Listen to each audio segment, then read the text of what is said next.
Sebelumnya, kuasa hukum Said Didu, Gufroni, memastikan kliennya hadir memenuhi panggilan Polresta Tangerang.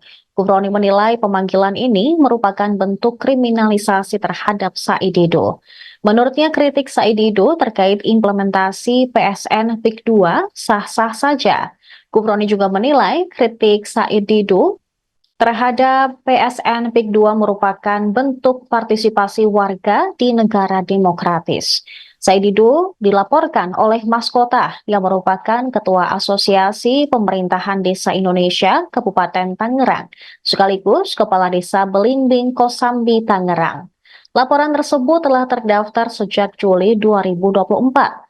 Mas Kota menuding Said Didu melanggar pasal 28 ayat 2 dan ayat 3 Undang-Undang Informasi dan Transaksi Elektronik serta pasal 310 dan 311 KUHP tentang pencemaran nama baik dan fitnah.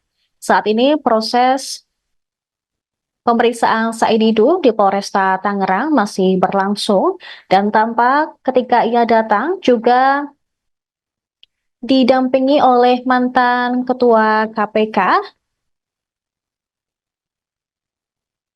Abraham Samad, kemudian beberapa tim dan juga masyarakat yang mendukung dirinya juga tampak mendampingi Said Didu sambil membawa poster.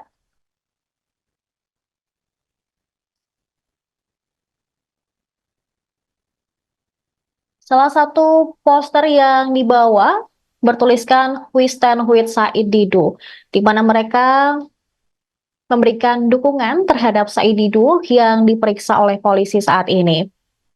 Ada pula poster yang bertuliskan menolak PSN PIK 2 sama seperti kritikan Said Didu.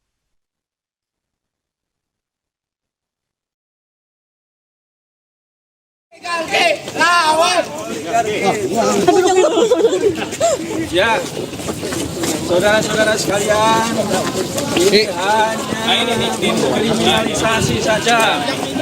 Ya, beliau ini membela yang benar.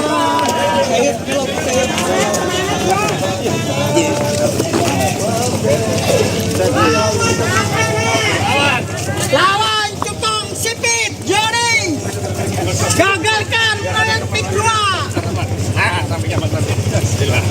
Kawal bersama-sama rakyat mendukung Bapak Said Didu. Amin.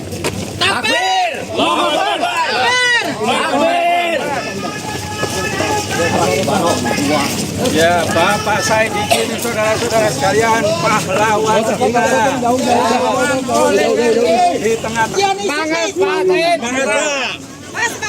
Kita di belakang Bapak semua.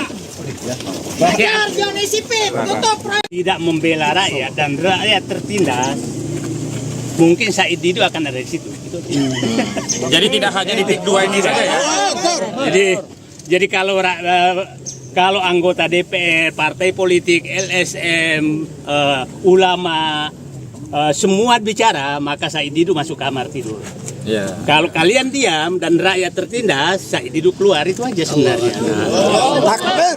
Mudah-mudahan setelah panggilan ini mereka semua keluar, maka saya pulang ke rumah saya tidur nyenyak. Semua kita juga. Kita juga. Ya, Kalau tidak ada penindasan kita juga. Ngapain kemarin? Jadi itu sebenarnya. Allahu Akbar. Ada persiapan khusus Bang untuk menghadapi pemeriksaan lanjutan ini?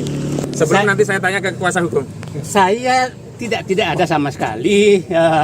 Tadi di antara anak istri saya pesennya kembali, insya Allah saya kembali. Karena percuma juga Said Didu, isu ini kan bukan isunya Said Didu. Betul. Saya bukan ketua partai, bukan ketua ormas, bukan ketua siapa-siapa. Saya hanya menyampaikan ada rakyat tertindas dan sekarang publik tahu bahwa memang ada rakyat tertindas.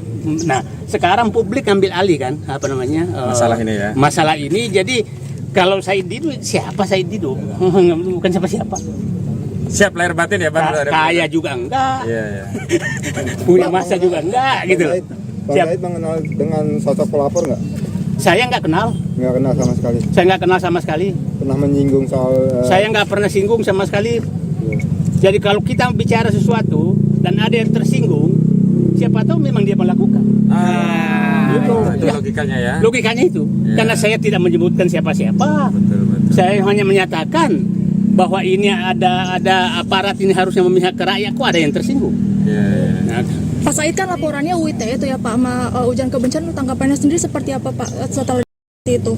saya nggak tahu karena masa saya menyatakan rakyat ini tolong dibela, masa kebencian? Rakyat ini digusur, presiden tidak menggusur, masa kebencian?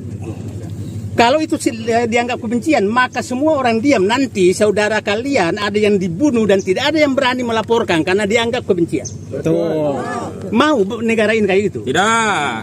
Oke? Jadi di hati Bapak Anda lah semua, seluruh rakyat Indonesia, kalau ada orang membela orang teraniaya dan itu dianggap kebencian, maka saya berdoa mudah-mudahan keluarga kalian tidak kena seperti itu. Amin.